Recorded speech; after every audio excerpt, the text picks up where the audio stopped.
పస్తులు పెట్టావే తీపి వస్తువు చుట్టూ తిరిగే ఈగను చేశావే చీచి సిగ్గలేని మొగుడు గారండాయ్ గుయ్ గుయ్ గుయ్ గుయ్ అంటూ మీదికి రాకండా వై వై వై గంపెడి పిల్లలతో ఇంటిని నింపావే సాపాదిండు సంసారాన్ని మేడెక్కించావే ఇరుగు పొరుగు ముందు సరసాలు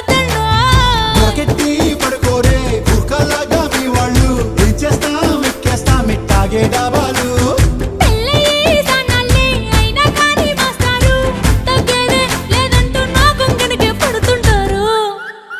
హే గోదారి గట్టు మీద రామసలకావే